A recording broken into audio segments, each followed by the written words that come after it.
Hello दोस्तों, मैं प्रियंका स्वागत करती हूँ आपका अपने चैनल पर। कैसे हैं आप सभी?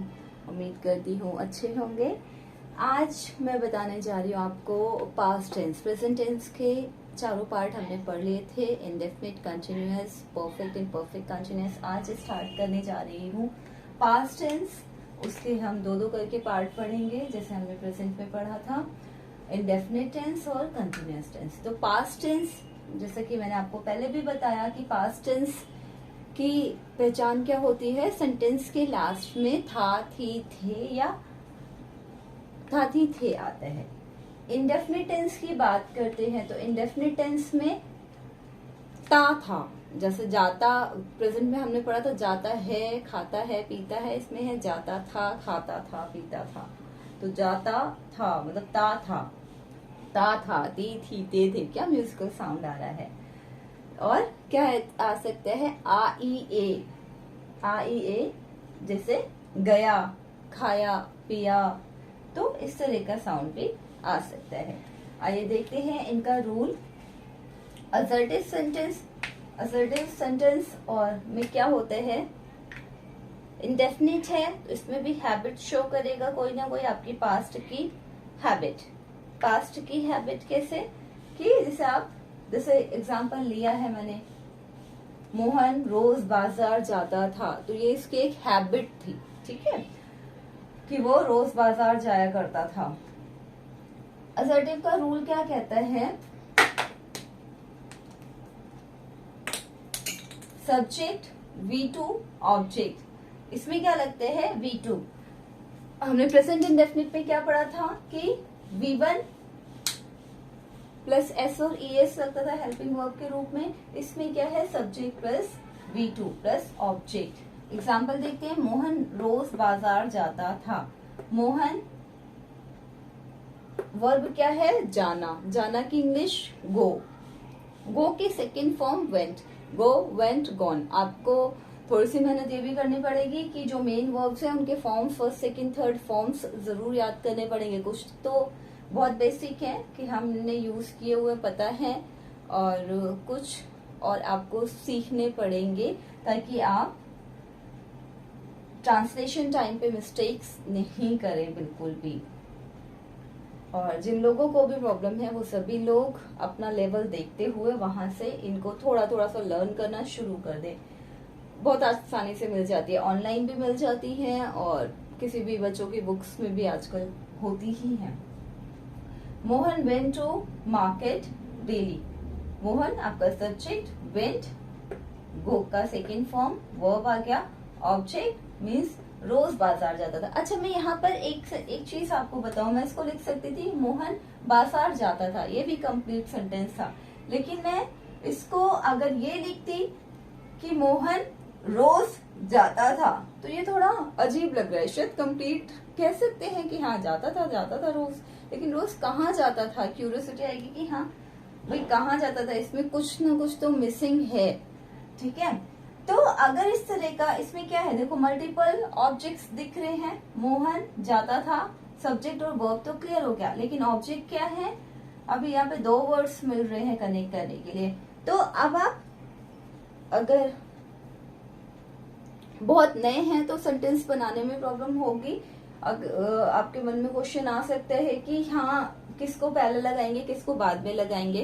तो देखो, जब आपके पास मल्टीपल ऑब्जेक्ट्स हो, अभी दो हैं, 3, 4, 5, ऐसे कई सारे ऑब्जेक्ट्स हो सकते हैं। और मल्टीपल ऑब्जेक्ट्स के केस में एक कंडीशन ध्यान रखना, अगर आपका इसमें टाइम आया है ना, जैसे डेली या 7 बजे या सुबह या शाम, जैसे भी अगर ऑब्जेक्ट्स में टाइम आया है तो वो टाइम लास्ट में ही जाएगा, ठीक है। टाइम को आपको लास्ट में रखना है, जो भी अप्रोप्रिएट प्रीपोजिशन होगी उसके साथ कनेक्ट होकर के। नहीं जरूरत है तो नहीं भी लगाएंगे, जैसे डेली के साथ कोई प्रीपोजिशन नहीं चाहिए था, नहीं लगाया। लेकिन अगर टाइम मेंशन होता तो हम उसमें अकॉर्डिंगली प्रीपोजिशन पुट करते। तो अगर आपके पास मल्टीपल ऑब्जेक्ट है, कहने का मतलब ये, अगर मल्टीपल ऑब्जेक्ट है तो उसमें से आपको मेन ऑब्जेक्ट छांटना है। मेन ऑब्जेक्ट कैसे छांट सकते हैं, जो ऑब्जेक्ट जिसके लगाए बिना सेंटेंस इनकम्प्लीट लग रहा है, सेंटेंस में कुछ मिसिंग लग रहा है, वो ही आपका मेन ऑब्जेक्ट हो जाएगा, ठीक है। इस तरीके से आप अपने ऑब्जेक्ट्स को प्रायोरिटाइज करते जाओ। कि किसको लगाने से मीनिंग और ज्यादा क्लियर हो रहा है, किसको लगाने से मीनिंग और ज्यादा क्लियर हो रहा है। हमारे पास जैसे जैसे और एग्जांपल्स मिलते जाएंगे हम उसमें ये बात भी डिस्कस करते जाएंगे। अभी यहाँ पर अगर इन दोनों के हिसाब से बताऊं मैं रोज और बाजार, तो अगर मैं रोज को हटा दूं, मोहन बाजार जाता था, तो Mohan went to market complete है, डेली लगाया या नहीं लगाया। लेकिन बाजार को हटा दूं, मोहन रोज जाता था, मोहन वेंट डेली। तो अब इसमें कुछ अटपटा लग रहा है कि क्या है वो जगह या क्या सेंटेंस में कुछ मिसिंग है। तो इस तरीके से हम इसको आइडेंटिफाई कर सकते हैं। अगर मैं इसमें लिख देती कि मोहन रोज शाम को बाजार जाता था, तो यहाँ पे क्या हो जाता, Mohan went to market daily in the evening.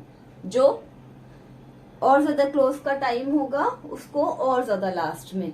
In the cleaving साथ में अगर मैंने ये लिख दिया कि मोहन रोज शाम को 7 बजे बाजार जाता था, तो क्या हो जाता, Mohan went to market daily in the morning at 7 o'clock।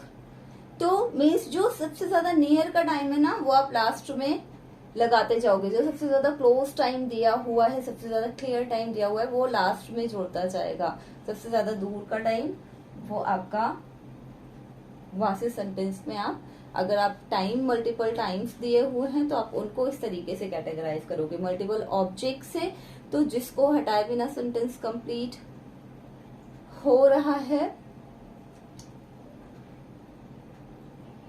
वो आपका एडिशनल ऑब्जेक्ट्स में चला जाएगा। जिसको हटाकर सेंटेंस कंप्लीट हो रहा है, जिसको हटाए बिना सेंटेंस कंप्लीट नहीं हो रहा है वो मेन ऑब्जेक्ट है। सॉरी, जिसको हटाकर सेंटेंस कंप्लीट नहीं हो रहा है वो आपका मेन ऑब्जेक्ट है। नेगेटिव सेंटेंस की बात कर लेते हैं। सब्जेक्ट डूडस लगता था हमारे प्रेजेंट में, तो यहाँ पे भी क्या है, कह रहा है V2, तो डू का सेकेंड फॉर्म क्या हो गया है, डिड। डिड लगा दिया, अब एक बार रूल अप्लाई कर दिया तो वर्ब की फर्स्ट फॉर्म आएगी।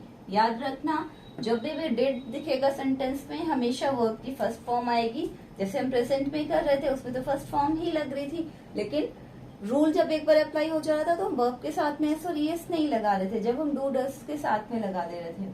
तो इसी तरीके से यहाँ पे अगर आपने डिड लगा दिया तो वर्ब की फर्स्ट फॉर्म हो जाएगी प्लस ऑब्जेक्ट। मोहन आगरा नहीं गया था, मोहन डिड नेगेटिव बोला है और नॉट ही नहीं लगाया, सो सॉरी।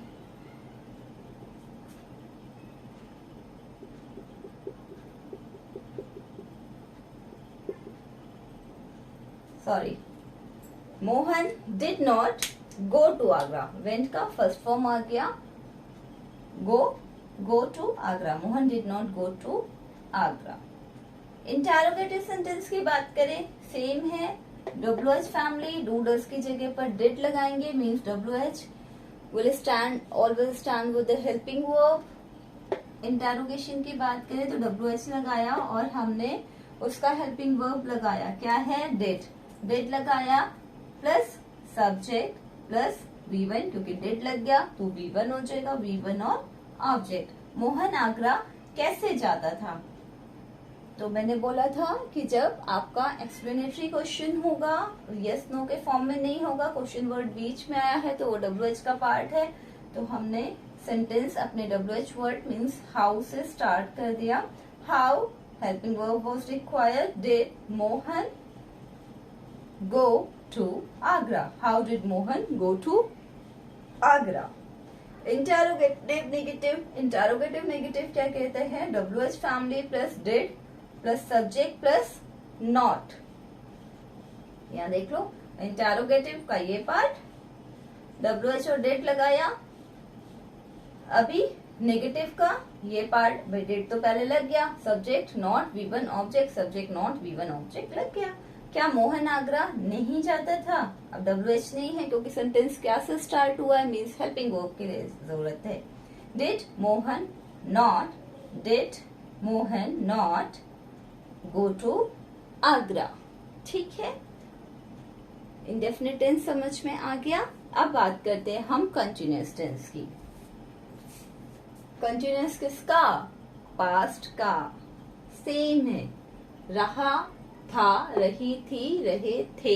जैसे अब प्रेजेंट में पढ़ रहे थे रहा है, रही है, रहे हैं, तो इसमें क्या हो जाएगा, था, रहा था, रही थी, रहे थे। असर्टिव फॉर्म क्या कहती है, सब्जेक्ट, सब्जेक्ट के साथ में वॉज और वर्ब। वॉज किसके साथ में लगता है, सिंगुलर के साथ में।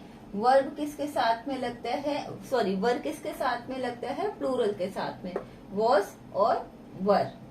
V1 ING ऑब्जेक्ट, यही तो हो रहा था। यहाँ पे हम इस MR लगा रहे थे, यहाँ पे हमने वॉज वर लगा दिया, हो गया ना हेल्पिंग वर्ब और वर्ब्स का खेल।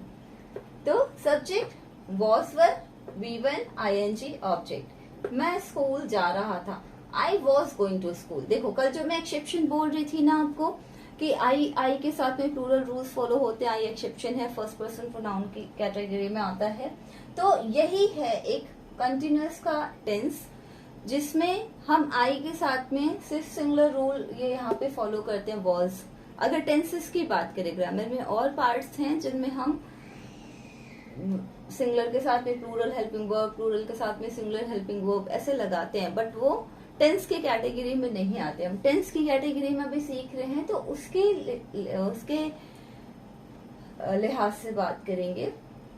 आई वॉज गोइंग टू स्कूल, ये एक्सेप्शन है, इसको आप याद कर लेना कि आई के साथ में वैसे तो टेंस के अकॉर्डिंग सारी प्लूरल हेल्पिंग वर्ब आती है, लेकिन सिर्फ पास्ट का कंटिन्यूअस ऐसा है जिसमें आई के साथ में हमेशा वॉज ही आता है।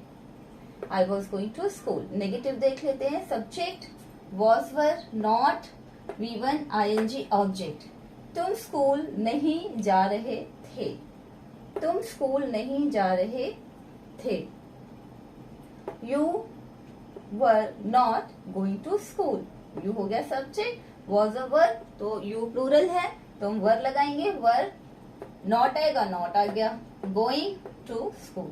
Interrogative sentence WH family, was were मतलब helping verb, subject V1 ING object. तुम स्कूल क्यों जा रहे थे, ऑब्वियसली पढ़ने के लिए नहीं, कुछ लोग खेलने के लिए और मस्ती के लिए भी जाते हैं। Why were you, helping verb पहले आएगा ना, हेल्पिंग वर्ब किसके अकॉर्डिंग, सब्जेक्ट के अकॉर्डिंग, तो प्लूरल है, प्लूरल लगाएंगे। Why were you going to school? Interrogative negative sentence WH family plus was or were plus subject plus not plus V1 plus ING plus object. हम चिड़ियाघर क्यों नहीं जा रहे थे, सही बात है, हम चिड़ियाघर क्यों नहीं जा रहे थे। Why were we not, why were we not, why WH आएगा क्योंकि क्वेश्चन बीच में पूछा गया है। Why were we भी प्लूरल है इसलिए वर आया, वर नॉट गोइंग टू जू। ठीक है, तो ये छोटा सा छोटी सी क्लास थी। पास्ट टेंस के दोनों रूल हमने पढ़े। कल हम पढ़ेंगे परफेक्ट और परफेक्ट कंटिन्यूअस, जिसमें मजा भी आने वाला है, थोड़ा सा कंफ्यूजन भी होगा, सो मिस मत करिएगा। बी ऑन टाइम आइएगा जरूर, ज्यादा से ज्यादा लोग देखिएगा वीडियोस को। और मैं कुछ कुछ भूल जाती हूँ बोलते हुए, मुझे कुछ बताना था, लेट मी थिंक। अच्छा, मुझे याद आ गया, मैं बताने नहीं, मैं पूछने वाली थी, ये मैंने आपको बता दिया। उम्मीद करती हूँ समझ में आया होगा। मैंने यहाँ पर आपको परफेक्ट मतलब पास्ट परफेक्ट और पास्ट परफेक्ट कंटिन्यूअस के लिए आपके लिए होमवर्क रखा है। हैड और V3 लगती है परफेक्ट में, हैड बीन लग जाता है परफेक्ट कंटिन्यूअस में। आपके लिए होमवर्क है, कल मैं पढ़ाऊंगी तो हुई, लेकिन देखती हूँ किस किसको कितना समझ में आया है। इसके रूल्स मुझे कमेंट बॉक्स में जरूर बना करके भेजिएगा। कल मिलते हैं, take care, bye bye. Video को लाइक करें, शेयर करें, सब्सक्राइब करें। Thank you.